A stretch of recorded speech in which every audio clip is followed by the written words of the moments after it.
All right, good morning, everyone.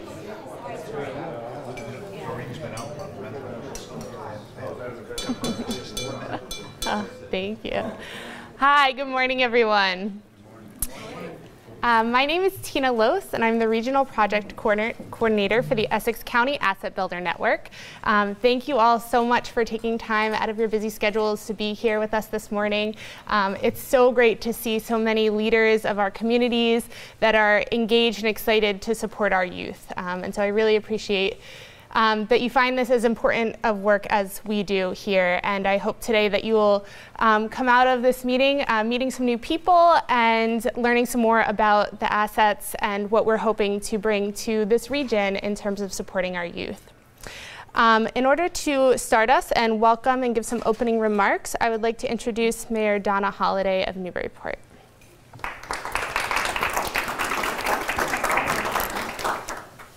Good morning. It's a pleasure to be here.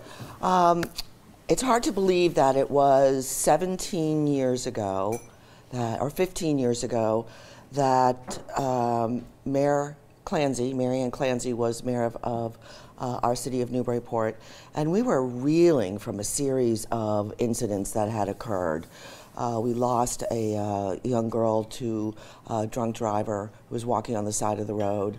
We had another young man take a gun and shoot himself on the steps of the high school.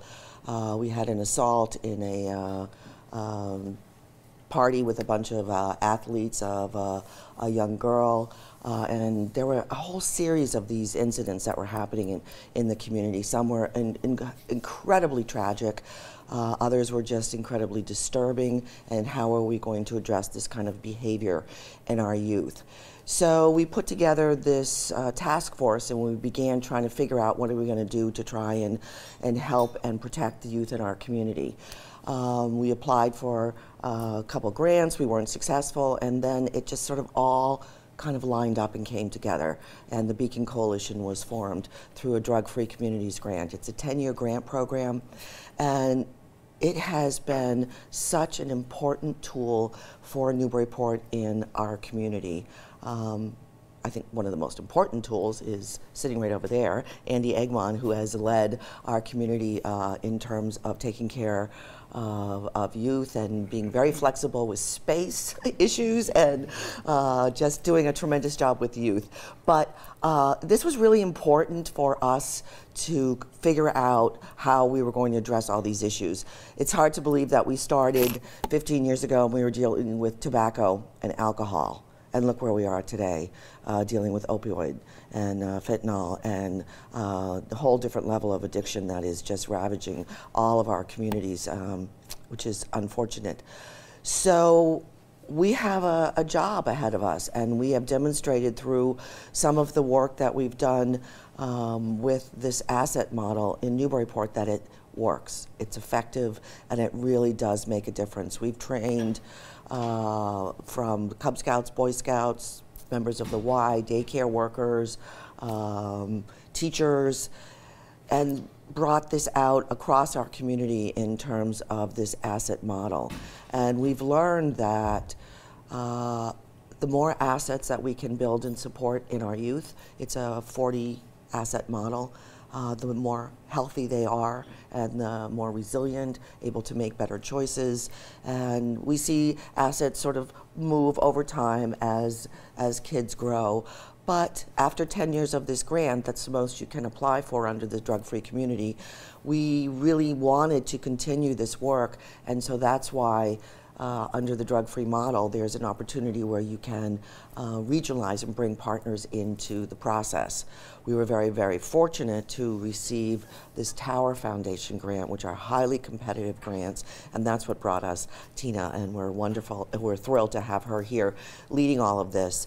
So I know they're going to talk about what we have done in terms of this model, and we have data to support this because every year we either do the YRBS Youth Risk Behavioral Survey or we do the Search Institute survey, which gives us information about assets, what kids are thinking, what challenging behaviors that they are presenting, and I'm just very excited that we are able to extend the work that we've done in Newburyport to other surrounding communities as we partner with you and as you learn more about this prevention model, because really our task is to keep our kids safe, help them make the right choices, and begin at a very early age so that we can get ahead of this opioid epidemic that is devastating, absolutely devastating. So this is a very positive, upbeat, wonderful model, and I'm very excited to have been part of bringing the funding to Newburyport to make this work. So thank you all for being here today, and I'm sure you'll learn a lot about this program if you don't know already, and thank you for partnering with us to make this happen. Enjoy.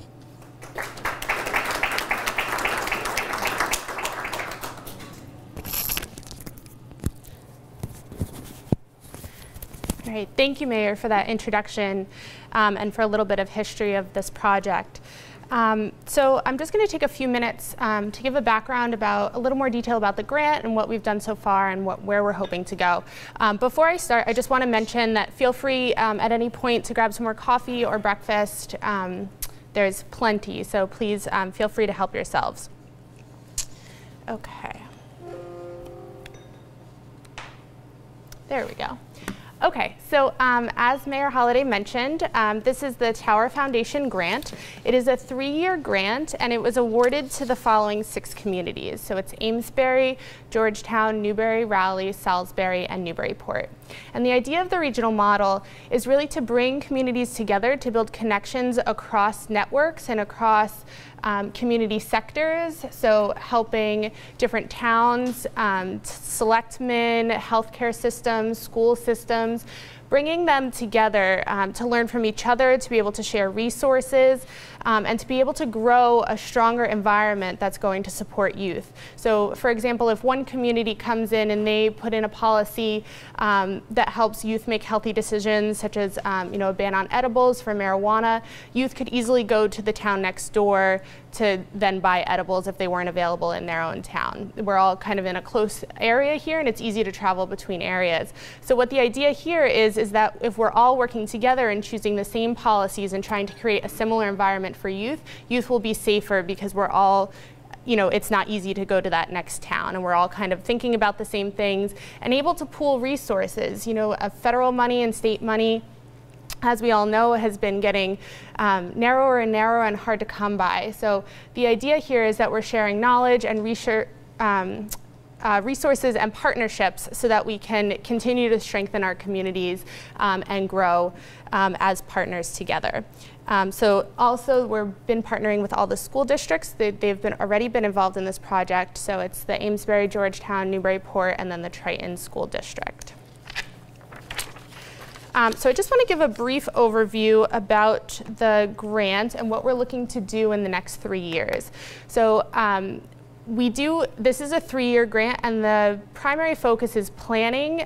We want to make sure that we are taking the right steps to make sure that we're using our money wisely and implementing strategies that are going to be able to be sustained long term. And what that requires to be able to do that up front is a really strong and comprehensive data assessment of our communities. So in order to know what programs we need or where we want to go, we have to know where we're going to start. And so in year 1, what we're looking to do is build capacity in each community and bring stakeholders on board, have more people understand what the asset model is, what this grant is, and that there is a grant and that we are partnering together. So really raising awareness about this initiative. That could be through community discussions. We're going to be offering some community trainings, which we'll talk to you about a little bit more. And then the big piece here is the community assessment. And the community assessment is multi-parts. So we are going to be doing surveys, which have already launched, and I'll go into a little more detail about that, with youth. We're going to be surveying adults, and we're going to be doing a resource assessment in each community. So that means talking to local businesses, local politicians, the police, the fire departments, the school departments, doing interviews with stakeholders and understanding what their needs are, doing focus group with parents so we can hear what some of their concerns concerns are and what they might be doing already or how we can help. Really with the idea of the community assessment being to identify what strengths already are in the communities and then what else we can do to build areas that might need growth. The assessments will be done in each community, and then we'll also be looking at regional data as well, so we can get a really comprehensive picture of what is happening in our districts. In year 2, we're going to be continuing the community assessment and the capacity building. It really just does take time for people to talk to your friends and to get the word out about these different initiatives and collect the data from everyone and hear everybody's voice. The idea is that at the end, we will take all the data and put it together in front of stakeholders like yourselves. And I hope that a lot of you will take the time to be part of these stakeholder meetings that are going to be looking at the data we've collected. And then you guys are going to be the ones who identify areas that you want to work on in your community. So you're going to see this data and say, you know, this is a strength that we have and we really want to grow this area and continue to put resources in here. And this is an area where we might need to grow more and build some resources. And then the great thing about this regional partnership is that we can say, look, we're all doing this well, like let's continue to build this partnership, or here's some area maybe we're all not doing so well, and how can we work together and pool resources to make this better across the whole community. With the hope in year 3 that we're going to be able to pick some strategies and methods that we can implement. Some might be across the whole region, and some might be individual within each community. So this grant, because it's a private foundation, really allows us to be flexible and meet the individual needs of each community. And that could be anything from building a park, to putting in street lighting, to putting in policies in place at school or city level that could really help youth. Anything that helps youth make healthy decisions kind of goes in this grant. And so it allows us to be creative and kind of think outside the box, which is really nice and a great opportunity for all of us. One of the things, so I'm going to go into a little more detail here about some of the work that we've done so far. So I started, this grant started in July of this past year. And so what we've been doing is meeting with schools and police forces and just trying to start that conversation about what this is and what the model is. The first piece was doing a youth assessment. And so in this first year, we did what was called the Profiles of Student Life, Attitudes and Behaviors Survey that's from the Search Institute. And this survey includes questions from the Search Institute that measure the 40 assets, so what assets youth have and what assets we would like to grow. And then it also includes questions about risk behavior. And Andy's going to talk a little bit more about why it's important to ask both what are the assets and what are the risks and what that relationship is between the two. So that survey was done in grades 6 through 12 in all districts, which was a feat in and of itself. We had over 4,000 surveys done. Today is the last day that we are taking student surveys. And so trying to organize that for all the communities and having everybody on board and having all the school committees is really shows the power of the model and that everybody is on board to approve and allow this within the school districts. The teachers and the superintendents and the school committees know that it's important to collect this data up front and to be able to understand where we're thriving, and where we can kind of grow. So that was a really big accomplishment and really sets us off well for this next part of the grant where we'll be distributing that data back to the communities through the youth. So overall, our vision for this project is to create a network of communities that welcome, value, and empower youth through meaningful opportunities and a collaborative effort to support and strengthen youth assets and increase healthy decision making. And really the emphasis here is that it's not just, we're not asking schools to be the ones who are building healthy relationships with youth and helping youth make healthy decisions. It's not just the parents. It's not just the after school groups that are taking care of kids when they're not in school.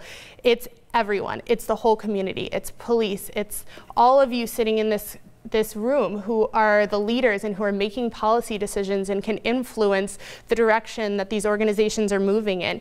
You all have the opportunity by being here today to be leaders in this initiative and really join together and say that we are here to support our youth and that we're excited and we know that this is the direction we need to be headed in. And I know that when Andy goes through her talk, it's really exciting to hear all the different ways that you can make this happen. And the good news is that you guys are already building assets and you're already doing this work, and all we're saying is that we just want to create a shared vision among all of us here, and then a shared intention that we're all saying, yes, we're here to support our youth, and we believe that this is important.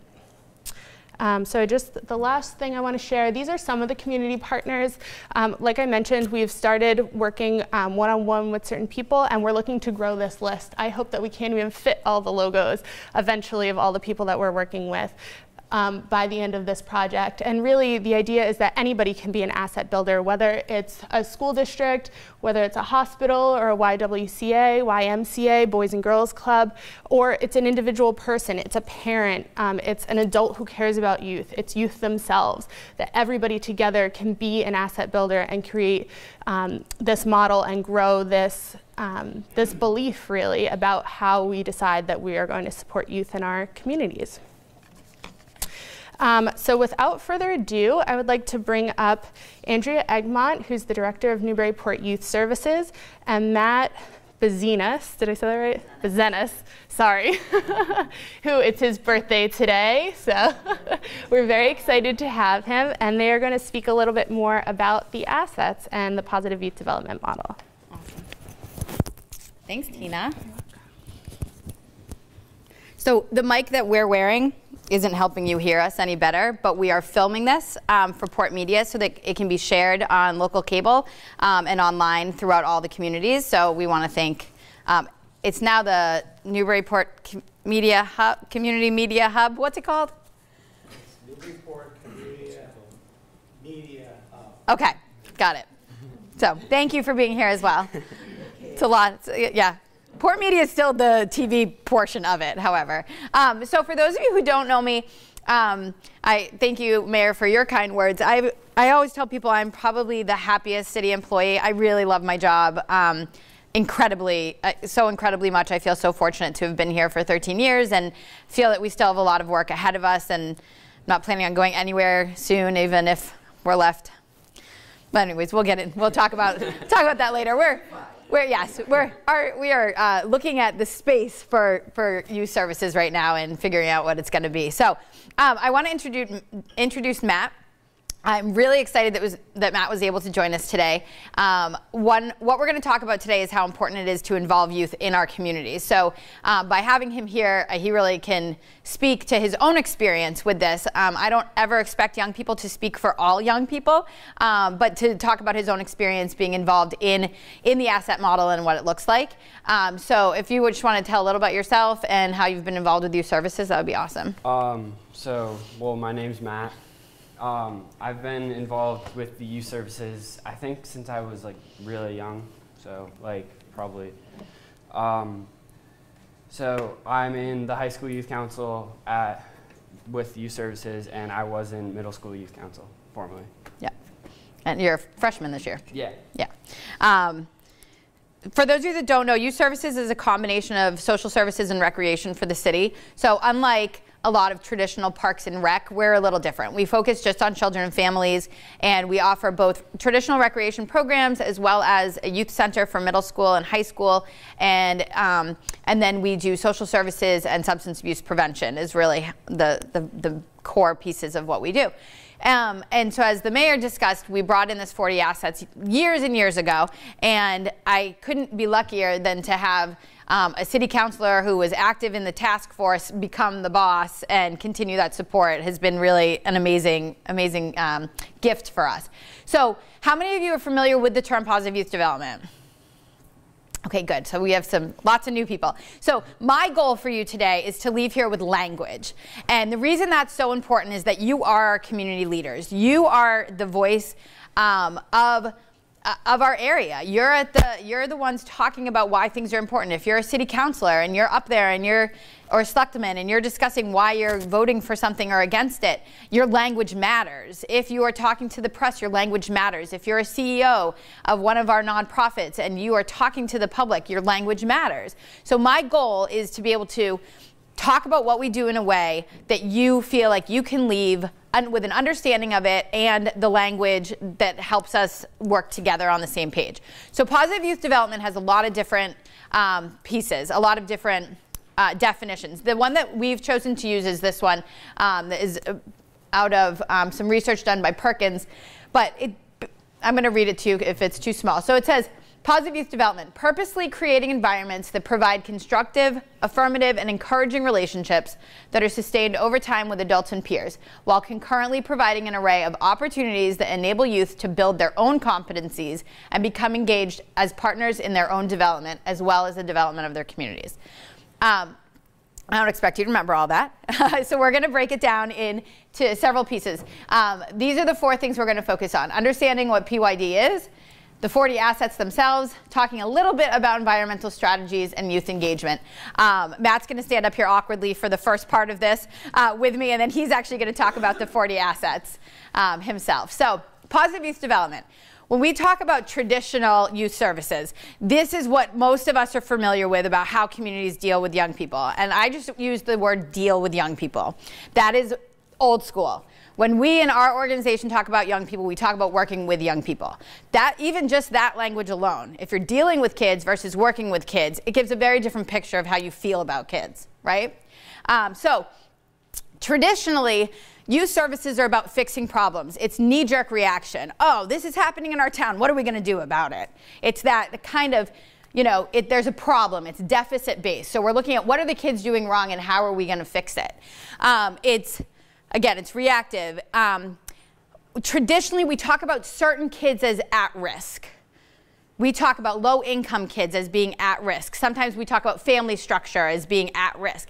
And we're not in any way saying that there aren't certain populations that are at a greater risk for certain things. But what we talk about is that all young people are at risk. So we have representation right now from several communities. So I'm just going to do, for show of hands, Salisbury area, who's connected to Salisbury. Some of you are connected to everybody, but Amesbury, Rowley, Georgetown, Newburyport. Who did I miss? Newbury, Ipswich. Did I miss a town? All right, I think we got most of them.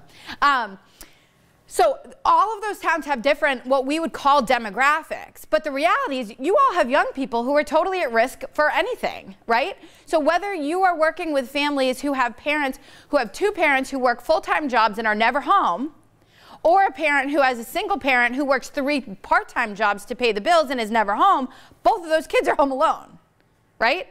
So there may be a different risk, but they're all at risk for something. And so when we talk about youth development, we talk about the fact that it's all kids.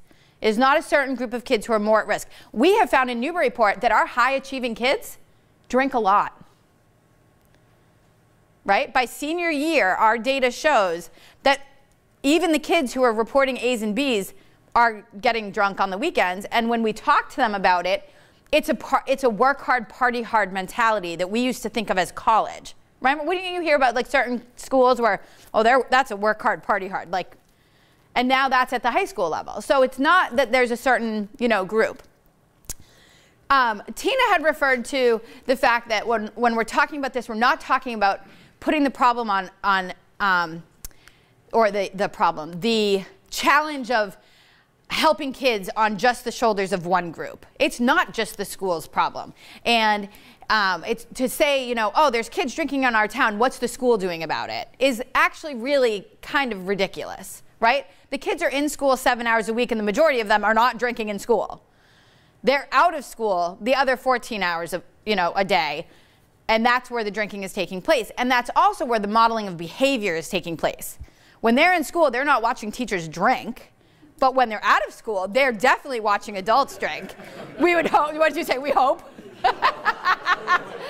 We hope, yeah. I'm sure some of them would rather their teachers be drinking, but so in traditional youth services, we have these professional providers that we think of, and we put a lot of burden on the school to try to solve our problems.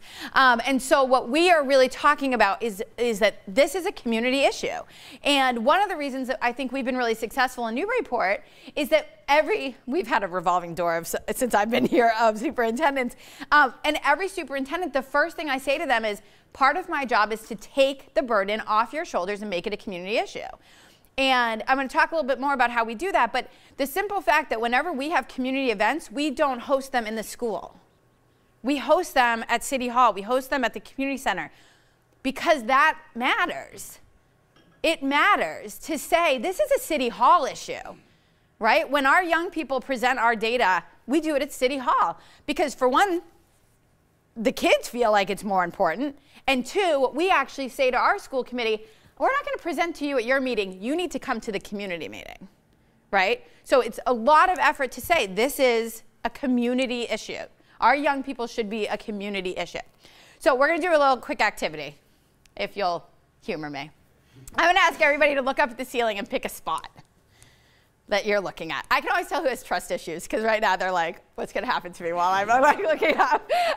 So I'm going to ask you to actually extend your arm up above your head and point to that spot. And imagine that there is a clock that is actually attached to the ceiling in that spot, and you're at 12 o'clock. So it's not hanging from the ceiling, it's actually attached to it, and you're going to move your finger from 12 to 3 to 6, 9, and 12 and back. And so you're going to start going clockwise. And if you're confused, you can look at me because I'm doing it, and then you can know what it should look like. And as I talk to you, I'm going to ask you to start to bend your elbow and lower your arm a little so that you're continuing to go clockwise, and you bring it down. So now your hand is coming down towards your face. People are now looking at me like, am I doing it right? You're fine. I'm not grading anybody. Bring your hand down down where you can actually see your finger, and it's down below. And I want you to look at it and look at what direction your finger's now going. So now there's a few people who are going to do it again and go, how did that change? I love this activity. It's a really simple one. There really are confused faces. Okay, so what changes? Direction. Why does the direction appear to change? Perspective. Who said that? All right, it's all about perspective, right? So what we're doing today is we're asking you, hello, Mr. Kelkors, thank you for joining us. Not to call you out or anything, but please grab something to eat and come on in. So that quick exercise of reminding people that the exact same thing that we're already doing, we can do a little differently if we have a different perspective. We can switch our language, we can switch how we talk about it, and continue doing the work we do, and suddenly do it with a little different perspective. And I feel like that's really important, especially for our selectmen and our state representatives. I believe that you always have the, best, you want the best for young people when you're making your votes and you're making your policies, right? If you're a councilman, a selectman, a representative, and so our hope is not to change necessarily how you've been doing it, but how you talk about it and the perspective that you use when you think about it. So these are our traditional ones, and this is the positive youth development. So the positive youth development builds on the strengths and assets. So rather than being a community that has a knee-jerk reaction to what's wrong with kids, we start to look at our kids and talk about them as resources for their own development as well as the entire community. Young people can give something to your community, and you have to believe that and allow them to do it for this to be effective. So whether that's, we have Jim Keenan here from the Boys and Girls Club, your community is your center, right? And it's giving kids leadership roles and giving them, and so those of us who do this work often already are doing this, and we do it naturally, but it's then how do you get the rest of the community to think about how to engage young people? Newburyport is phenomenal. We have 2 boards, city commissions that have young people on them, which is amazing. We had the entire city council and school committee adopt a youth bill of rights written by young people. And they embrace those young people coming in saying, we want a youth bill of rights in our city to give us grounds to make other changes, right? That doesn't happen every day in towns, that those young people are able to do that. Again, it's for all youth. Youth are active participants. We're going to talk about environmental strategies, but the idea of environmental strategies, Tina was giving some examples. How is getting streetlights prevention, right? How is getting a playground prevention? When we look at the asset model, we look at what our young people need to make healthy choices. And if the physical design of a space to make it more accessible to young people, to make it safer, allows them to make a healthier decision, then putting streetlights in is part of prevention. Does that make sense to everybody? Okay. And then again, community members are engaged, and it's everybody's issue. So before we go on and I let Matt talk a little bit, anybody have any questions or thoughts about this? Have I lost anyone yet? Please. I'm sitting here thinking, you've mentioned a lot, a youth center. Mm-hmm. That's something that, I don't know, I look at Pam and the school committee, I don't know how that has gone. I've seen many try to start in Georgetown, but failure, whether it's due to probably more financing than anything. Yep. But there's something running through my mind I won't put out now, but that's more centrally located.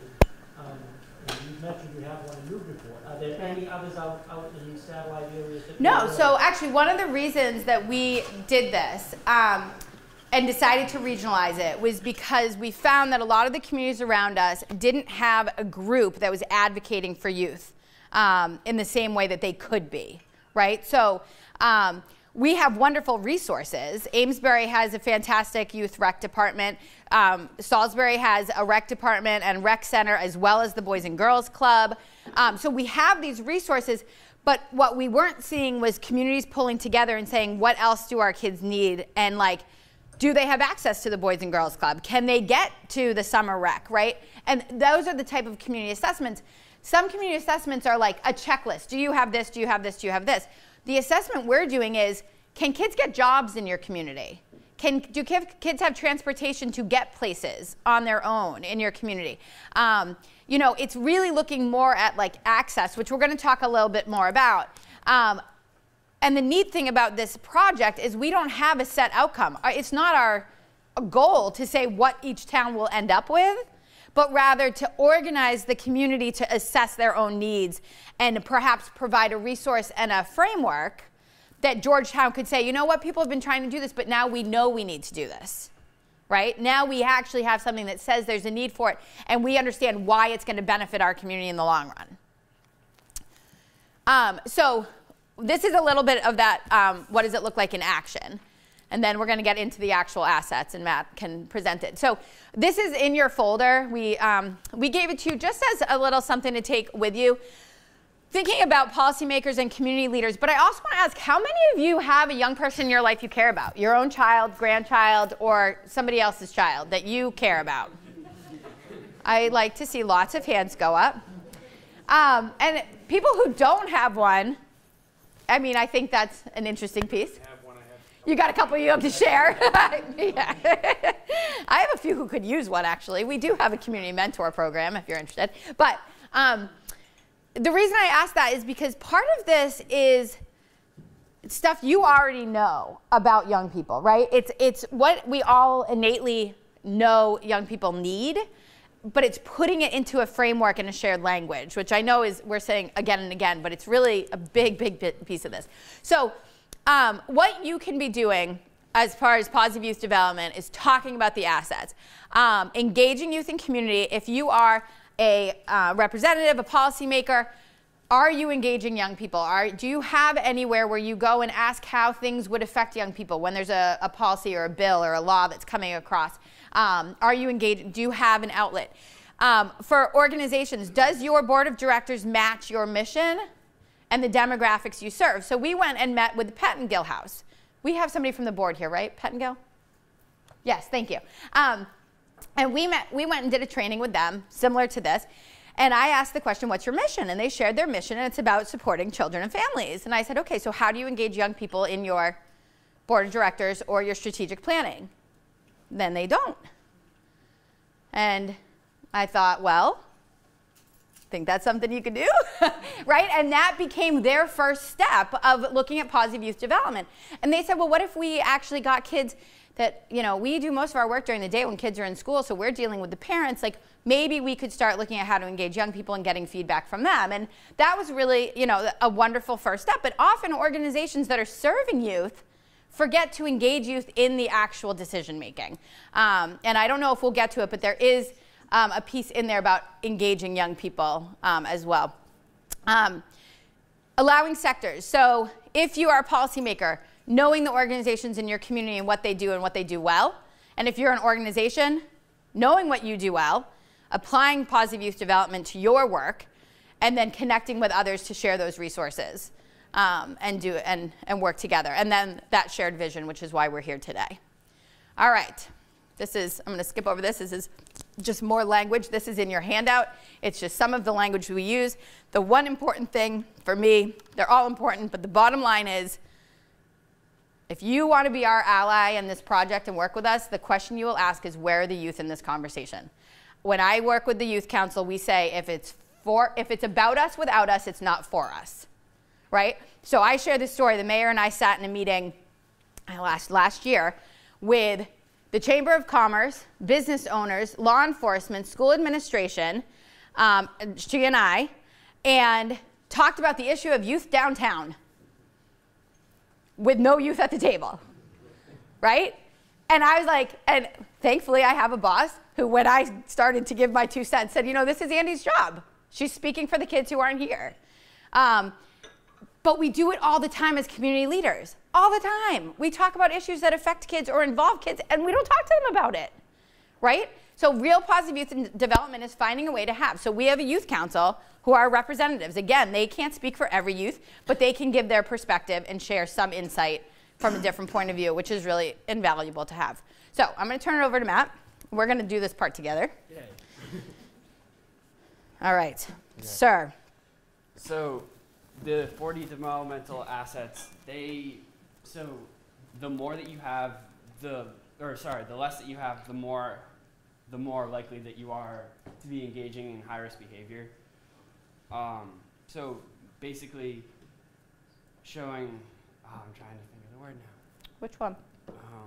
Like how the protective? Yeah. Protective factors. So like how like the difference of this, I'm sorry. That's all right. That's okay. That's all right. Do you want to say something? I'm sorry. No, you don't be sorry. Don't be sorry. So the idea is that the 40 assets, the more you have, the less high-risk behaviors you get involved in. Yeah.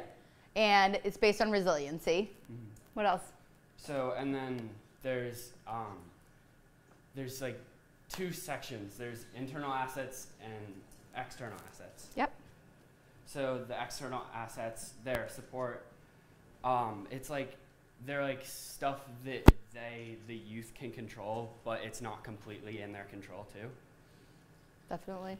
And everybody has the purple packet on the left side of your folder. If you want to pull that out while we talk about the assets, if you're not familiar with them. There's inside that first page on the left side is the full list of the assets. Right now we're just talking about the categories.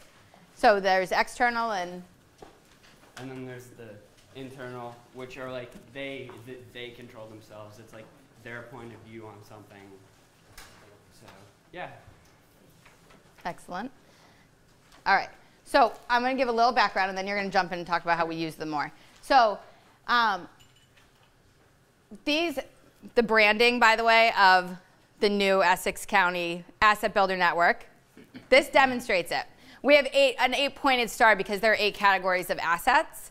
And then we have the multicolored pieces because we're communities coming together. So just so everyone understands, that's where it came from.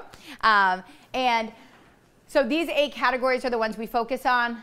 I mean, the ones we talk about, talking about all 40 assets is crazy. It doesn't work. But when we talk about 8 categories, people can wrap their heads around it a little bit easier.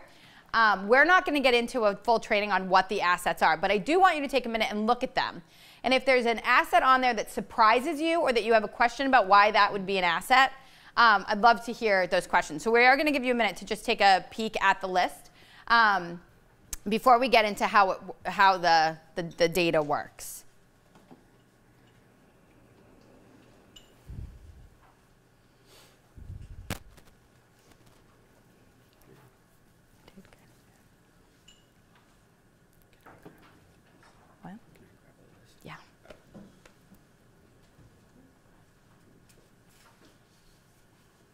For those of you who have never seen the 40 assets before, are there any on there that surprise you, or do you feel like it's pretty much common sense?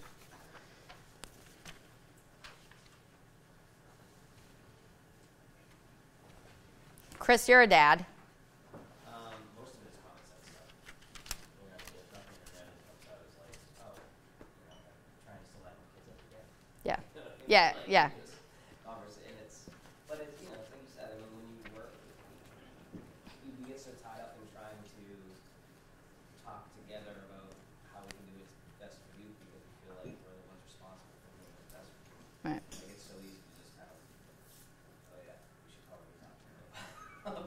basic stuff. In what ways, Yeah. local engagement. Yeah. So I skipped over a couple slides I'm going to go back to really quickly. The 40 assets is actually a framework that's been developed by the Search Institute out of Minneapolis, Minnesota. They started studying resiliency, and they went back and ended up finding these 40 factors, 40 protective factors that they felt made a difference in young people's lives of how they kind of came out at the other end, how healthy they came out as adults. And so it's their research that we use, and they actually created the survey to identify the assets. So it's important to me to point out that when kids do the survey, this isn't, do you have this asset? Several of these assets are determined by 3 or 4 questions that determine whether or not they have the asset. And so when we go through it, this is how we know the power of it. So on here, these are youth with less than 10 assets, youth with 11 to 20, 21 to 30, and 31 to 40 of the assets. And these are just 3 of the things that the survey measures. So we're going to get this data back, as Tina said, regionally as well as for each community, to be able to say, okay, we know that of the kids with 10 assets, only 10% of them were doing well in school, right? Only 23% of this group versus the 57% of kids with over 30. Values diversity, huge difference in the assets. And then the middle one is the exhibits leadership. And I always say this is one that interests me, because when you work with young people, you know that there are really strong leaders making really bad choices, and they bring a lot of people down with them, right? I tell young people, I see all your leadership skills, and you can use it for good or evil. It's so true. I mean, that's why we have gangs, right? It takes a good leader. Good leaders make bad choices sometimes. Not that we know of any of them right now, but so up here we have the power to protect. On this one, we see, or the power to thrive, and this is the power to protect. So this is usually the slide that makes people, especially our state reps and legislators, go, okay, I get it now. I get it. These are the youth with less than 10 assets. Again, 11 to 20, 21 to 30. The blue are those who had problem alcohol use. That meant that they had either drank 3 or more times in the last month or gotten drunk in the last 2 weeks with 5 or more drinks in a row. Okay? Then we have violence. They were involved in a fight or violent behavior. And then the last one is marijuana use. Look at the difference of these youth that have different levels of assets. This is what it's all about for us. We know that the more assets they have, their behavior is really different. So as a parent, as a grandparent, as a teacher, you look at this and go, okay, I get it. I get why we want to build these assets. Now we have a list that measures, gives us 40 things that we can track and try to foster in our communities. There's no how to build assets. There isn't a curriculum. There's research. It's up to us to figure out how to then foster these assets. So this is what we were looking at. Now this is national data. So this is the data that's in the booklets that you have. This is Newburyport data. So in Newburyport, we know that this survey measures 24 high-risk behaviors. The kids with less than 10 are involved in at least 7 of those behaviors. On average, 7 of those, versus the kids with over 20 who are involved in 2 or less. So this is actual Newburyport data. And so when we look at this, we go, okay, so then as a community, how are we trying to build these assets? How are we trying to? We set a goal 12 years ago to focus on this group of kids and try to shrink it as much as possible. And then we said, okay, let's make 20 assets really a measure for us. We want to see the number of kids with over 20 assets grow. And this is what's happened. In 2004, we had 15% of our kids with under 10 assets and 40% with, so combined, 55% with under 20 assets. This was last year. We're down to 5% of our kids. Look at that list of assets. Imagine what your life looks like if you have less than 10 of those in your life. Right? So now we're talking about at-risk youth, but it's not about what demographic they are. It's not about where they live. It's about what supports they have in their life. That's how we measure who's at risk. So we've seen that number shrink, and we've seen a 22% increase in youth with over 20 assets. So if we know that this is true, then we know that we're making a difference here. Any questions about this? Please. The data that you're assessing at the regional high school, is that going to be broken down into communities? It isn't. So one of the things that we have to be careful of is we don't want to put communities against each other and compare them to one another. So when this is going to be part of Tina's challenge, is to present data back out to communities in a way that looks at it regionally and then by each school district. Definitely with Triton especially, it's not fair to say, well, in Triton, the kids from Salisbury are doing this, but the kids from Rowley aren't. Nobody wants to set, that's not building community. That's actually would be really bad for us. So instead, it will be looking at, it'll show us each school district. Yeah, and I'll jump in and say that the opportunity to learn about each community will really come from those community assessments and the resource assessments that we do. That'll give us a more individualized picture if we're doing focus groups with local business owners in a certain town or something like that. So there is opportunity for individual community learning and getting that specific, but with the youth data we are moving it. So, yes, another question. What was surprising to me when you were back there, you had 3 things that you measured: alcohol, violence, marijuana. That's just 3 of them. And I was just surprised that the violence was so high. How do you chart the violence, I guess, is violence? I consider violence. So the way that the survey works is it's based on certain questions about how they've reacted to situations, whether or not they've gotten a fist fight, whether or not they would respond to somebody. Like one of the questions I know off the top of my head asks, if you were shoved by someone for no reason, what would you do? And the choices are like, I'd shove him back, I'd hit him harder than they hit me, I'd walk away, I'd tell somebody, right? I hadn't thought of it as such a problem. Yeah. Well, so what we know, and Matt can talk a little, he's going to talk about what we do with the data, but in our community, one of the things that we found was peaceful conflict resolution is one of the assets. And when our young people looked at the data, it wasn't the general percentage that bothered them. It was the huge difference in gender that bothered them. How many fewer males had peaceful conflict resolution as an asset than females? And our young people went, that's really sad. Like the guys at our town don't know how to deal with situations peacefully, right? So when we talk about data, I always say data is black and white. It doesn't come to life until we talk about it.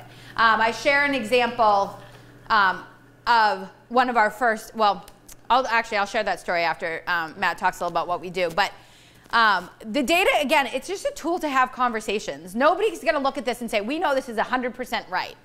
Right? What the first thing everybody says is kids lie. I remember filling out those things, yes. Right? So we're always told kids lie. And surprisingly, when we meet with young people and we go, well, did you lie? They go, no. Do you think your friends lied? Probably not. Okay. So we're off to a good start. Who do you think lied? Well, there's probably a couple people who lied about what they did a little more. There's some kids who lied a little less. You know, there's some outliers who say they did everything 1,000 times and you know, and anybody who knows data, those get kind of tossed to the side. But we also have national data to look at and we have state data to look at. And while we don't, you know, some people say, well, how do we compare to other communities? I'm like, well, if your goal is to be average, let's talk about that. But our goal isn't to be average. Our goal is to look at our own community and try to strengthen and affect it, right? But we do know based on state data that if they're lying, they have a very intense top secret system throughout the entire state. You know, to show data that's about the same everywhere in the area. So the most important thing about data is what we do with it. And I'm going to let Matt talk a little bit about his experience with how we've used data. So with the Youth Council, we have, once our data gets back, we have these things that we call data parties. So basically, we'll sit down at a table, and sometimes we'll have food or chips or something. Usually, food. Usually, but and then we'll talk about we'll have like this data per se, and we'll have it there, and we'll talk about what do we like about like the certain assets that are high, that are good, and what do we not like about certain assets too. Can you give an example of a project that's come out of looking at the data, whether it was youth risk behavior or the asset data? So right now we looked at our data and we realized that the asset self-harm in Newburyport was high. So right now, the High School Youth Council, we're doing a campaign trying to lower self-harm, or trying to at least bring it to light. So, yeah. Yeah, I think one of the things that we've done that's unique and is now we're seeing more communities do is the first group that sees our data are young people. So it's not the school committee, it's not even the mayor's office. We give it to the young people, and they go through it, and that wealth of knowledge and perception, their perception looking at the data is so invaluable to us, because they'll say, oh, this number seems really off. I wonder why it is that way. So the story I was going to share earlier is years ago, the mayor and I were at one of our community conversations where the youth present back their findings to the community. And we have community members, adults, young people, everybody in the room. And the safety asset in Newburyport was really low. And the adults were all like, this is so weird. It's Newburyport. Why would safety be low? And one of the kids goes, well, when did we take the survey? We said, you took it in November. She goes, wasn't that right after the bomb threats were written in the bathroom? Yes. Did any adult in the room think of that? No. But having a young person at the table and being able to have somebody think that, we all thought, oh my goodness. The next 2 years later when we did it again, safety remained very high until this past year we saw a drop again. So this time we said, what was going on in the fall? Well, we had a man who was assaulting women who were jogging around town. If anybody remembers that in Newburyport, there was and it literally was reflected immediately on the survey that there was a sense of safety. And when we looked at it, we could see that it was the females whose safety had gone down, not necessarily the males, which is interesting as well. The other part of sharing the data is that all of you as partners get access to this data. So I had said to Jim when he came in, we would love for the data that's used to support the Boys and Girls Club as they do grant writing. That they now have another measure to identify. That the hospital, as they're looking at their community goals and what they want to fund, starts to identify some of the areas in which they could be, their money and their efforts could be effective. But it's not about just raising the assets that are already high, it's supporting the ones, it's not just about raising the ones that are low, but continuing to support the ones that are already high, right? So having youth programs, having youth engagement. I always say that the asset community values youth is why I have a job. Like, that's my job. I want kids to feel that they're being valued in the community and that they have a voice and a place. So the framework allows me to go to my mayor and say, I know we don't know where your services is going to end up, but we know our data says that from 6th grade, our kids have tons of assets. 8th grade, they drop, and then 10th grade, they plummet. And we also know that the second half of freshman year is when the majority of them start experimenting with alcohol, right? So if we know that, and I say as a youth services department, it is crucial that I have a space to have a rec program to keep middle schoolers engaged so we can support that transition to high school. It comes full circle. That's what we need because we know it.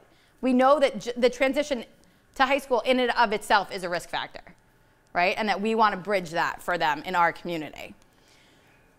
So any other questions about the assets in general? Please. How are families brought into the asset building? I heard social organizations, community, faith-based groups, I would imagine.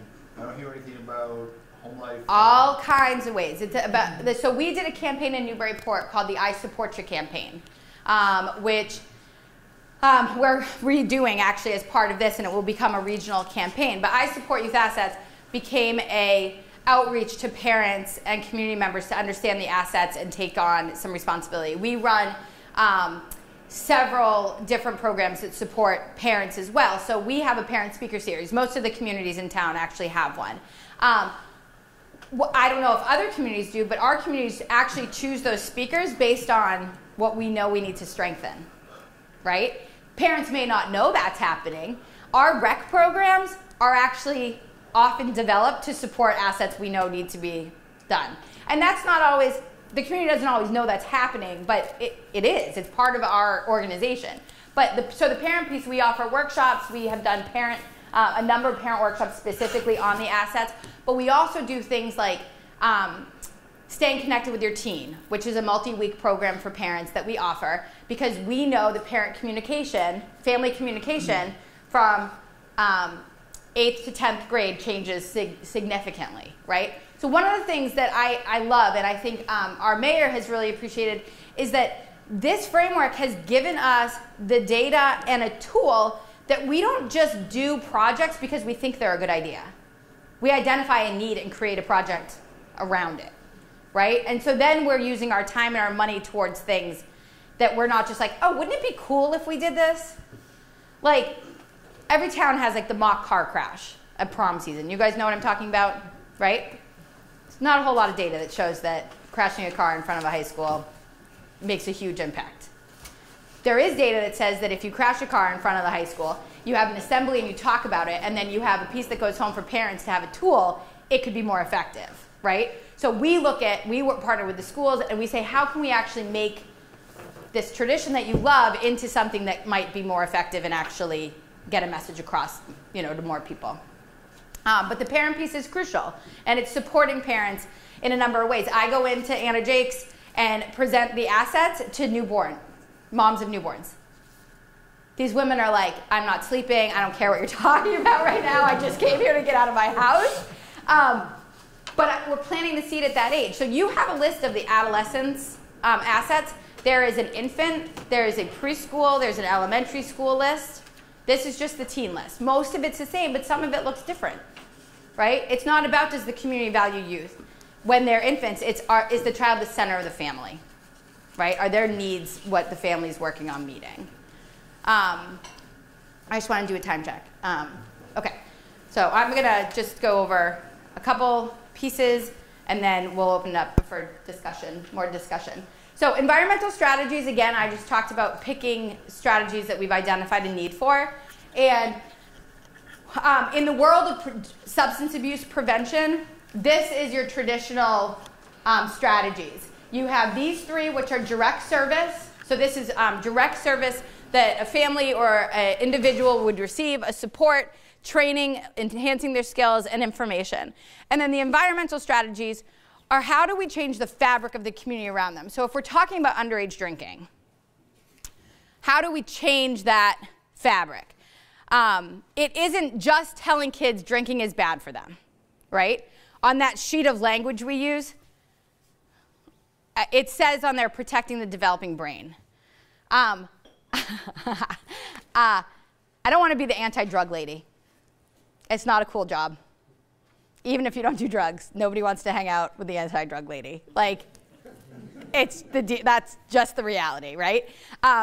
When I go into the school, if I went in and was like, I'm the lady that comes in and tells you not to do drugs, like, nobody's going to hang, like, it just isn't going to happen. But if I go in and I'm like, I'm the person that's here to give you a voice and find out what you want and what trips you want us to run this summer, I have a totally different relationship with young people. I have the relationship that I'm then getting the text message at 10 o'clock at night that I'm worried about my friend who I think might hurt themselves, right? It's a different relationship that I'm allowed to have because my role is really different than just prevention. And these direct things, the kids feel like it's been beaten over their head. So we've actually changed our language, especially with the legalization of marijuana. Dr. Ruth Pody, who some of you have seen, is really amazing, and I really respect her. She's a physician who has dedicated herself to working on educating people about addiction and pain medication and opioid treatment. She said in one of her presentations, if you're 30 years old and you're smoking a joint on your couch, I don't really care, right? It's about protecting the developing brain. And for me, that was language that I said, oh, I can use that. I can say to a young person, I don't actually know how I feel about marijuana being legal. Not really. I don't really know. I have mixed feelings about it. I do know that the earlier you start, you create these syntaxes in your brain and you're more likely to become addicted, right? So our work is about protecting the developing brain. It's not about being pro or anti something. We had adults who didn't want to get involved because they drank. They're like, I drink. I don't know if I can get involved with what you do. I'm like, you're like well over 21. Like, nobody's carding you, right? If you drink, we hope you do it responsibly. We're not a prohibition group. We're about protecting young people and helping them put it off as long as possible, because we know the science says the later you start, the less chance you have of developing an addiction. So anyways, that's direct service. So these are those environmental strategies. So for example, so now this is what it looks like in positive youth development. This is about providing information about the power of assets to the community, enhancing skills, training people, sharing resources that build our capacity to build assets, providing supports and resources in centralized locations so people can get to them. We have a growing number right now of families in Newburyport who are Brazilian, who are speaking Portuguese. We haven't yet gotten on board with actually offering things in a different language, and we need to. So the schools and youth services are struggling to provide forms in a different language suddenly that we haven't had to deal with before. And now we're like, okay, we need to change some things up and make sure that these things are accessible to people. The environmental strategies are enhancing and reducing access. So that means enhancing access to things they need, reducing access to things we don't really want them to have. How many of you vape in here? Really? Vaping? Yeah. Yeah, 50% of our high school vapes. 50. 33 on a regular basis, 50% had tried it in the last month before they took the survey. Right? So, like, how do we deal with that?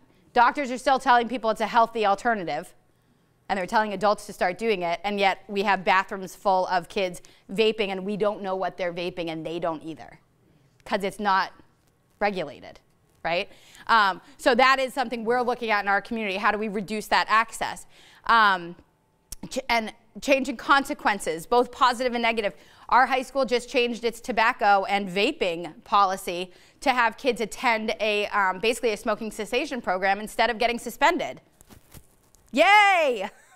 Yay! Like, what a good idea. You mean we could educate them about maybe why they shouldn't be doing it rather than send them home for a day so they can sit and do it all day while their parents are at work? The high school principal will tell you the bathrooms have never smelled better at the high school because it's all fruity. For those of you who don't vape, everything has a fruity smell. It's like freaking potpourri, like throughout the high school. But again, the kids don't know what they're using. So changing the consequence can be both but one of the things that we need to do more of is recognize the kids who are making good choices. They don't get any credit, right? And part of how we do that is we share the data back with them. So they see that they're actually the majority. I always tell the story, nobody goes into school on Monday morning and goes, I had the most sober Saturday ever, right? Like, but you hear about the kids that got drunk and did something stupid. They all hear about it. So those kids suddenly get the attention, and the thought is the majority of kids are drinking when the majority is not drinking. And so we have to switch that by changing that message so they start to see the data and understand we know that the majority of you are making good choices and we want to recognize it. We have something called the Asset Builder Awards that we do in Newburyport every year. It's an awesome event, and we recognize people who are just in their character build assets. It's like recognizing Joe Smith around the corner because he's friendly to your kids. He gets an award. It's awesome. And you make a great point. Having two teenage daughters, both a sophomore and senior, I hear daily that everybody's doing the it. implications of social drinking and marijuana use, and it's always in a, did you hear that? Yep. It's never obviously in a situation that's positive. Right. Right. And they hear about it before Monday. Before Monday. Oh, yeah. Oh, yeah. They go in Monday with everybody knowing about it. Yeah, because they've all seen it on social media. It's on their Finsta, not their Insta, by the way. For those of you who have teenagers, if you have Instagram, a Finstagram is your fake Insta account that you don't share with your parents. And that's what everything is shared on because it's more limited. Physical design of spaces for young people with young people's input. So if Newburyport decides to build us a new building, we get young people on board to design it and give their feedback so that they have ownership in it and they're involved in it. Building a playground, building a skate park, doing those things, you involve the young people in that. And again, Newburyport has been wonderful of having young voices. I think we've done a really good job of it, and I'd love to see more communities approach it that way. And the last one is creating policies that support positive youth development. And so that's really, again, one of our asks of you is that you leave here today and the next thing that you have to vote on or the next decision that you make for your organization, you're thinking a little differently about whether or not this is actually supporting one of these assets. You know, I was reading the other day about how often we have policies that are made to protect people, but it also has a negative, you know, piece that we don't know about. And I think as legislators especially, you're really faced with that often, that there's this one piece that looks really good, but like what's the trickle effect? So one example I'm going to use is Christian's Law. For those of you who don't know, Christian's Law was created to mandate that any camps that take kids to the water have to give them swim tests and provide life jackets for every program. It was because a young man died during a program. That law has actually made many camps not be able to take kids swimming. Right? So there's this like, okay, so now we've actually made it really hard for an inner city program that can't afford life jackets or the ability to get kids tested before they go to the beach to be able to go to the beach. When we do Corys, you know, there's this I tell parents when they ask, do you Cory all your staff? I go, yeah, but do you want to know what a Cory tells me? Because it's not the question you should be asking me. Cory gives me only Massachusetts history. Right? So if they did something in New Hampshire, I don't know about it. The question you should be asking is, do I have a policy that says staff's never going to be alone with my child? Yes, that's our policy, right? So it's as you're making decisions, are you thinking about how this affects kids in the long run, right? What is the bigger consequence of those things? And are we actually supporting the things they need in a way that continues to do that? Any questions about environmental strategies? I'll share one that we did, and I know it's one that we want to share throughout the region. Underage drinking. Years ago, the police were like, nobody's having big parties in Newburyport anymore. We were like, huh, okay. We know they're drinking. Where is it happening? And there was a real sense in the community that parents were letting kids drink, that it had swung, the pendulum had swung, and parents were like, well, my kid's going to drink, so I'd rather them do it in my house where I can make sure that they're safe. But when we did the data, when we collected data for young people, we asked them where they were getting their alcohol, and it was social sources. It wasn't parents. And we were like, well, that's the dumbest question we ever asked, because now we don't know what social sources is. These are the things you learn about surveys. So we did focus groups. We got gift cards, and we started getting focus groups. Let me tell you, Matt would agree with this. When we sit down with a group of kids in a focus group, you get more information than you ever actually wanted to hear. Like, uncomfortable amounts of information that you're like, okay, that's not weird. Like, okay, now we have to deal with that issue too. But what we learned is that they really were getting their alcohol from legal, over 21, older brothers and sisters and kids in the community who were still living in town. They weren't asking strangers to buy liquor at the liquor store like people used to do back in the day.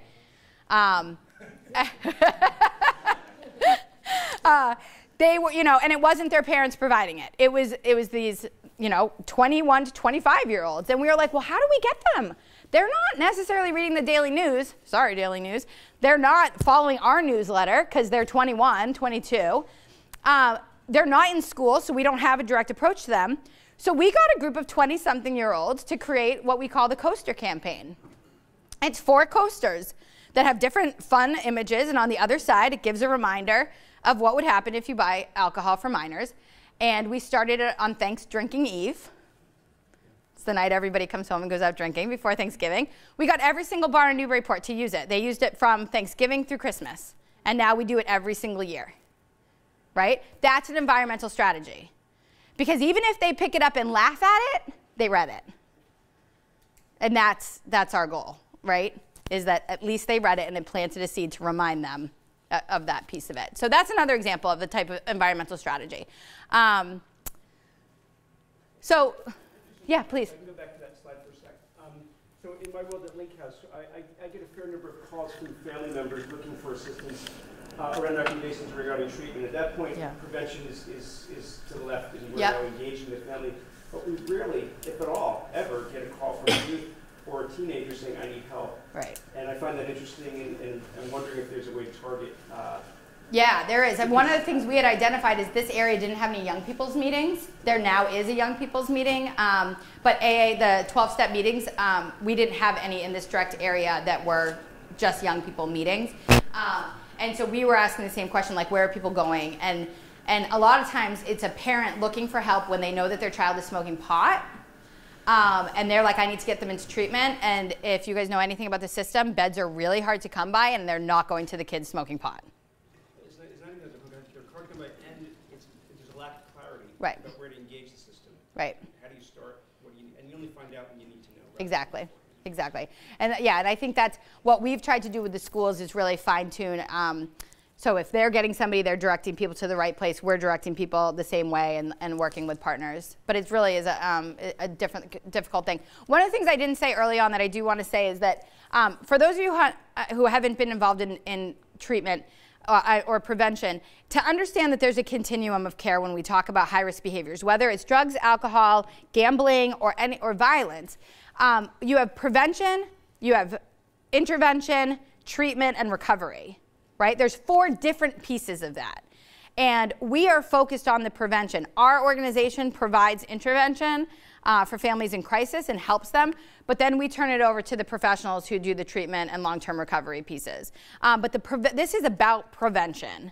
It's about stopping, this high-risk behavior from starting, or at least pushing it off till they're at a point where they can make better choices on their own.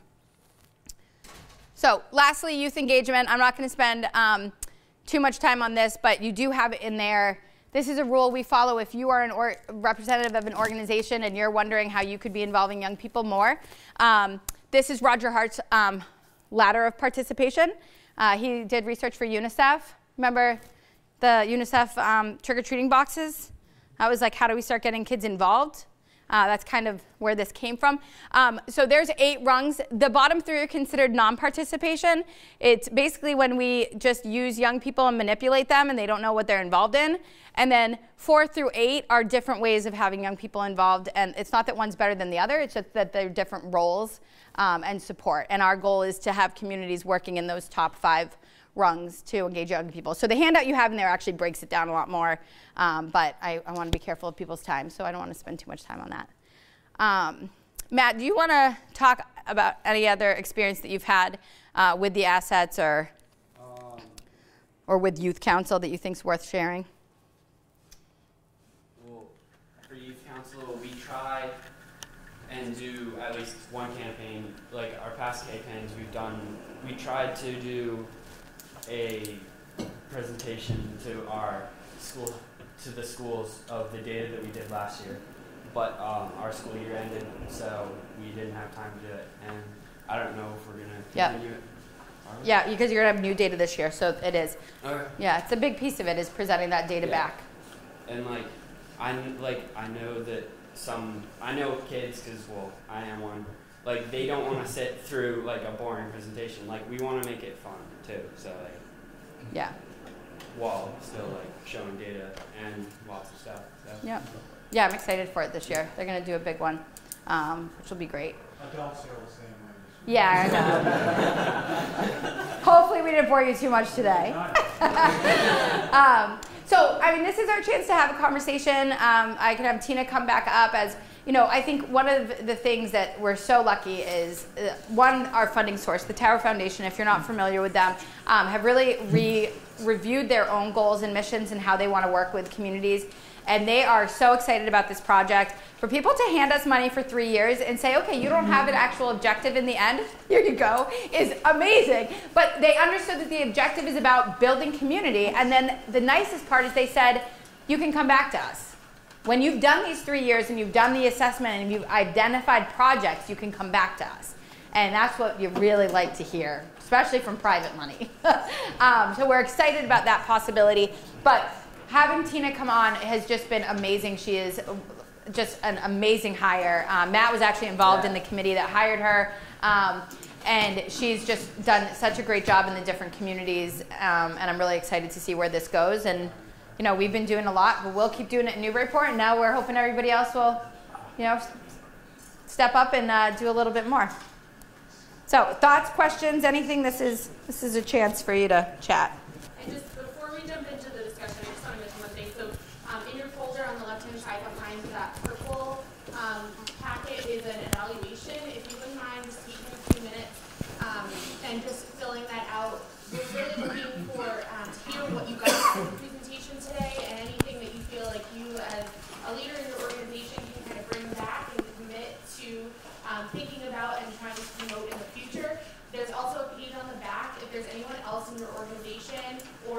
personal network that you feel might be good to hear about this. Have your staff trained, similar to what we did here, and diving more into the assets, learning how to build assets. If you have anybody, just jot a name down. If you don't have contact information, that's okay. Any information or suggestions that you can provide would be really helpful. As we're trying to grow and have more people be aware of this project, we're really looking for input from you about who you think would be good to talk to. So if you wouldn't mind taking a minute to just fill that out, I would really appreciate it. And I just wanted to say thank you again for all being here. And I hope you got something out of it, and I hope that you feel like you can become part of this and have a voice in this project. So you're planning on this as a regional approach. How important for Tina's role. I'm your girl. What kind of next steps would you recommend for a community to go through to actually start initiating this, build appropriate kind of groundswell among other communities who aren't here in attendance? Yeah, so there's a lot of different ways you can do it, which is great.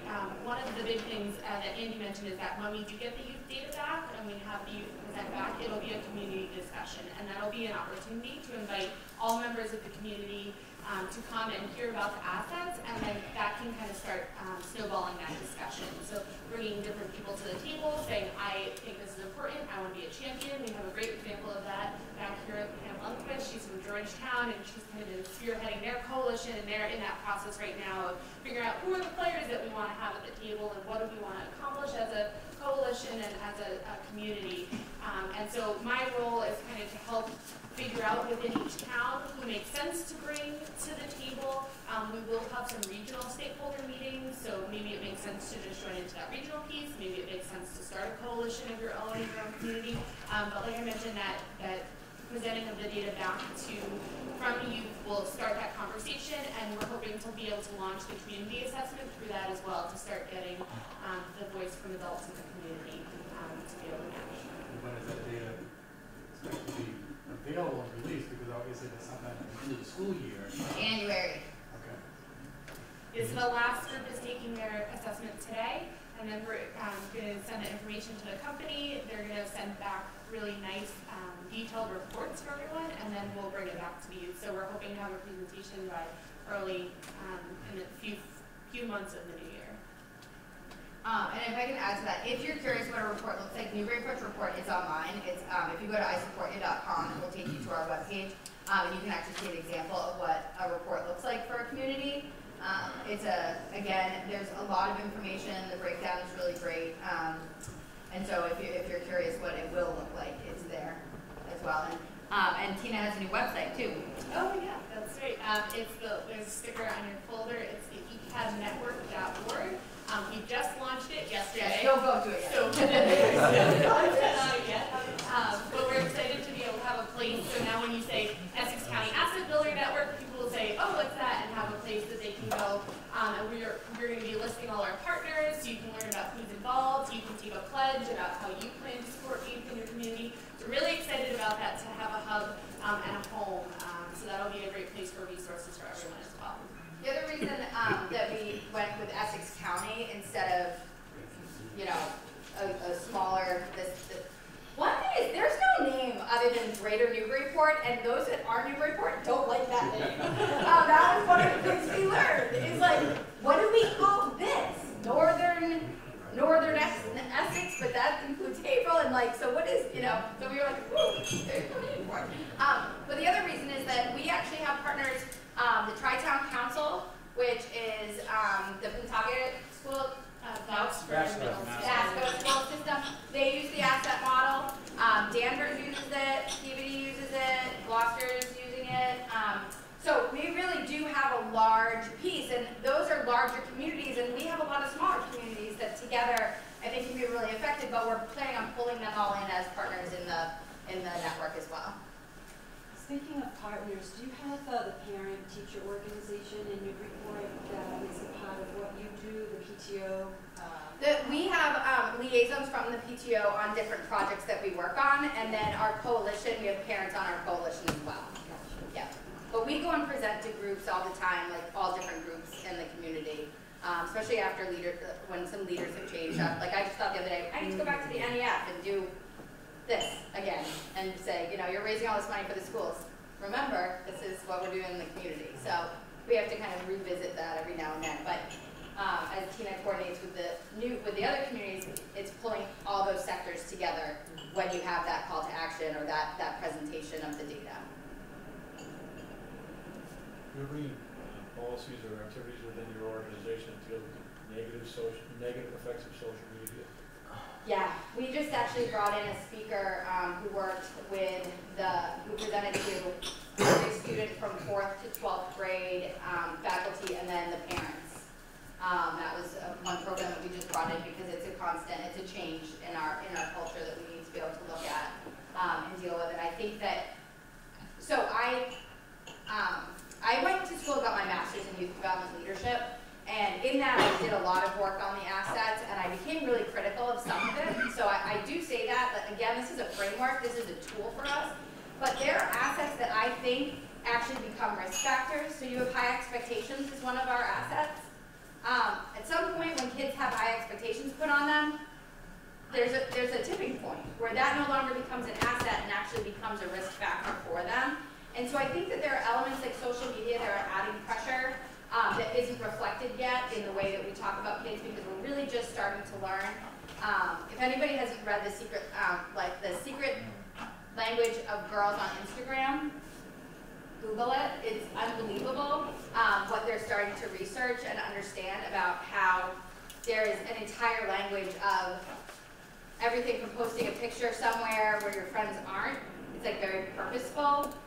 Chasing likes, things that are done. It's incredible what people are starting to learn about how social media is changing the way our kids are developing. But I think we're just on the edge of it, really, of being able to put it into these things. Good, Jim. I just wanted to say that my current legislative aide, used to work for Andy, and her organization does an amazing job. They come into our office. They inform us, they keep us up to date. We're just very lucky to have this wonderful organization and people like Andy working in the community, so take full advantage. They're a wealth of knowledge. And thank you very much. We actually had our Thanksgiving reunion. We have all of our staff and alumni come back the day before Thanksgiving, and Kelsey was there, and a few other our kids. And we looked around and we said, okay, we have 5 kids doing poli-sci and 2 working in the State House right now. This is pretty good. This is a pretty good ratio of us getting kids engaged in changing things, which is really neat to have. You had a question. I want to take a little time, perhaps get a little feedback on Georgetown. And it's interesting how life changes. Somewhere near 50 years ago, it was below this building where one went and made certain transactions. Okay, and below this building? Yeah. And you can see the logos all like, oh. I've been in the area my whole life, 65 years now. And now we're growing this stuff legally in Georgetown. And in one facility, and we have another one presently knocking on our door.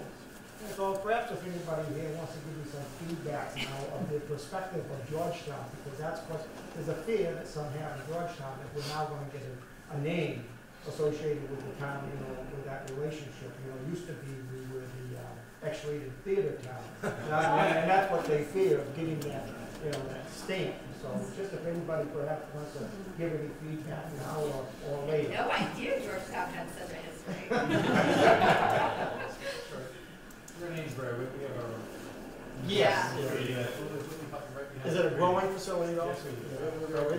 It's interesting being here when, the town has that, and yet this is what we're talking about. But I do thank for what you said, that you're more about prevention and not about saying yes or no to It's impossible now to just say to kids, I'm anti this, because even if they're not doing it, they don't want to come across that way. And if I can just say, Amesbury, Georgetown's getting a lot of money that they're putting into prevention from their growers. So if you don't already have that, it's definitely worth looking at. Yeah, I was going to mirror that as well. I know a lot of towns are considering allowing dispensaries medical or recreational. So that's a great opportunity to have money coming in to be able to funnel directly into this prevention work and have a sustainable pot of money to pull from. Georgetown is really lucky to have that Some look at it. Unfortunate and lucky at the same time, however that works. But like I mentioned at the beginning too, it's really important to realize that all these towns are thinking about putting in a dispensary, and what does that look like when 6 contiguous communities all have their own grow facility and or dispensary. What kind of message are we sending to young people, and thinking thoughtfully about how, if we are going to put that into practice, how are we doing it in a safe way to protect our youth. So I too want to follow up on Jim said and say thank you for inviting us. This has been very informational for us. But we also want you to know, please use us as a partner. We have a wide range of organizations that we work with, not only at the state level, but the local level. We are able to set up presentations to our youth and have done so on many occasions. I've worked with some people in this room. I'm looking over at the Ipswich Y and some of my constituents who we've dealt with the opiate issue. But I think more importantly, when you talk about engaging the kids, it's very, very important. I'm going to give you 2 examples. And you brought up, as we look at legislation, there's always a poison pill in every legislation that we do. It's going to affect somebody. It's not always a positive thing. I'm going to give you 2 examples of that. One of them was about 15 years ago, the Junior Operators Law, where we were seeing literally week by week kids dying in car crashes, not due to necessarily alcohol, we found out.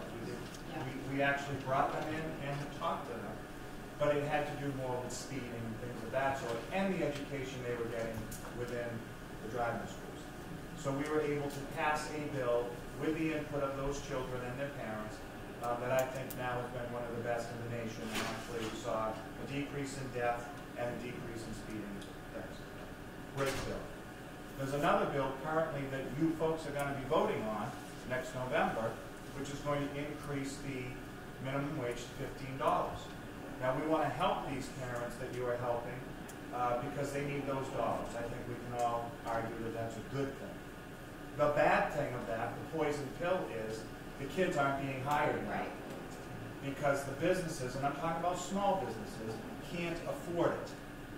We have the highest electric cost in the nation, utility costs, things of that sort, and the very people we want to help stay out of trouble, we're not allowing them to get jobs. Boston, we saw a decrease in jobs for the youth. I saw it right in Ipswich and a few other communities surrounding us, because these small businesses can't afford it. If that passes, we're going to see a lot of young people not be able to get jobs. We had hoped in the legislature to be able to fix that by giving like a youth minimum wage and then another one, and one for farms and things of that sort, but that was not adopted. And the question that is before us is non-amendable when we vote on it as a ballot. So it's those type of things where a discussion like that needs to take place not only with the youth but with the parent, to understand the very people we want to help are now getting hurt by something that we've passed, even to the $11 amount. So please, please continue having those discussions, and please use us as a tool to try and get that information out when possible. Excellent. Thank you. Anyone else? Questions, comments, thoughts? Polling? Anybody get like polling? The obvious target for all this, and is today's focus is on you. So they're the obvious target because they're easy to capture. But part of this, the other target is the adults in the communities, and getting to them to reassess their attitudes towards various behaviors. Because we need to have the adults. The kids will always parrot the adults.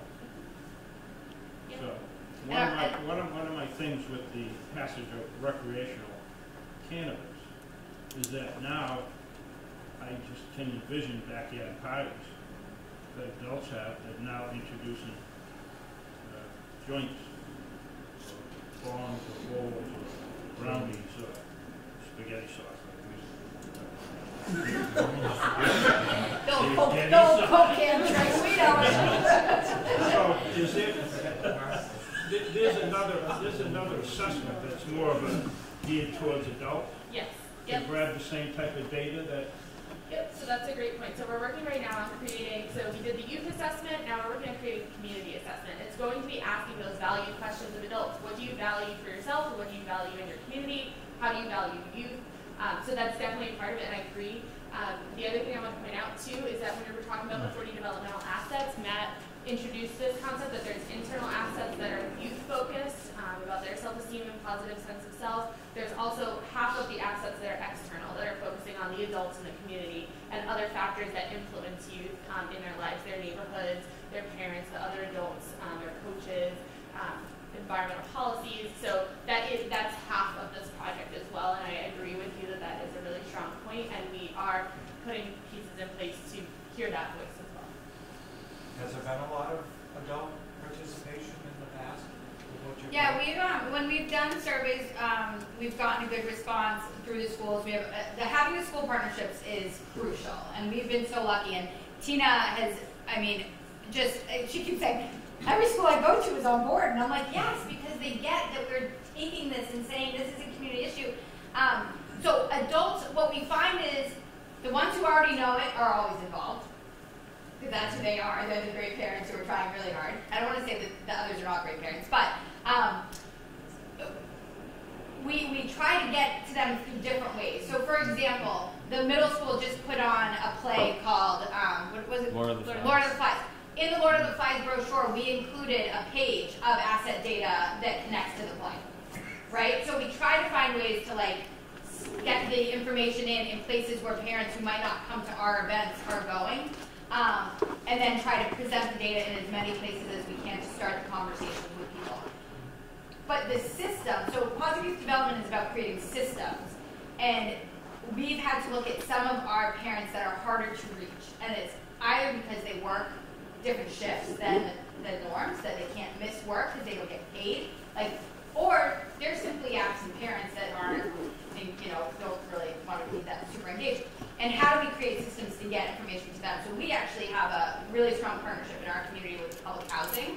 We have a liaison at public housing that works directly, has a wonderful relationship and works directly with parents to get information to them and resources to them directly. So that's the type of thing that could come out of an assessment, is identifying in your community that there's a disconnect from certain areas, and how do we bring information to them instead of expect them to come to us. It's the same with kids. We don't expect them to come to us, we go to where they are. And I think with a lot of parents, we have to do the same thing. Just a couple questions about the 40 assets. Are we waiting until January to figure out where the next steps are in terms of what assets you want to focus on? Or do you already know that information? No, we don't know that yet. And the data we get back in January, February will be the first step in that. But we won't be looking at specifically putting which interventions in place until most likely the end of the second year. Will be really when we can set specific goals and say we want to do these interventions to specifically raise certain assets. We will be launching some campaigns in the meantime, like you mentioned, the I Support Ya, we're launching the We Support Ya, which will help in community capacity building and awareness of the assets. Sorry, I just lost my train of thought there. It just went away. I was looking at distracted by the ocean. But yes, so we will be starting to roll out some pieces that we see generally that we can kind of work on, but the specific interventions based on assets will come a little bit later in the process. I think I missed this part. So the survey was sent to all of the schools that were listed, but what age range? Was it just the high school, middle school, or was it the elementary? It's grades 6 through 12. And so the reasoning behind that, sometimes you say middle school, 6th graders, that's really young. We did get a lot of questions and concerns from parents that, why are you asking 6th graders about risky behaviors? They're not participating in this. And really that is the point. We hope that 6th graders are not participating in these behaviors. Because, like Andy mentioned, this is a prevention model. We're trying to get ahead of risky behaviors. So if we're serving only high school students, well, we're more likely to see some use and some risky behavior and trying new things out in high school. So then we say, okay, we have to go to 8th grade. Are they starting in 8th grade? Well, maybe we see some use there. So really the idea with going down to 6th grade is saying, we hope we see nothing. And that's great, and we say 6th grade's awesome, let's keep doing that, let's keep supporting these kids and hope that we can build those supports to push back the risky behaviors and delay those behaviors as long as possible. So that's the theory there. It was, I think one of the challenges, and I think it's an opportunity, but it's a challenge also, when you go see a Michael Moore movie, it's a self-selected group of people. The people that are going to see a Michael Moore movie already know the message. Right. And the challenge, as I'm hearing this, is that we have the challenge here as a community is the people that already know, they already know that message. Is how do you reach those individuals, families, and youths that may not know yet that they have a different perspective to hear. And it may not be that that you're trying to reach them with this and say, hey, we want you to know about the assets, but it may be that they get the effect of the change in a system that suddenly supports them. Our middle school, Matt's moved on to the high school, but our middle school youth council the other day, we were having a conversation about what they love about Newburyport and the resources they take advantage of. And they went through and they listed all these things, and then we flipped it on them. We said, okay, if you didn't have a parent that could drive you there, what would you do? And I said, how many of you have gotten on the public bus here? Nobody has. And we talked about how long it would take them. And so now there's a group that's like, can we go do that? I'm like, yeah, it'll be a field trip for them to go and experience their community without that resource of a car or a parent who's home to drive them. And the kids who might not be coming to the meeting eventually may actually get a benefit out of the people who do. You know what I mean? So I think it's impossible to say we're going to reach everyone, but the hope is that we impact everyone.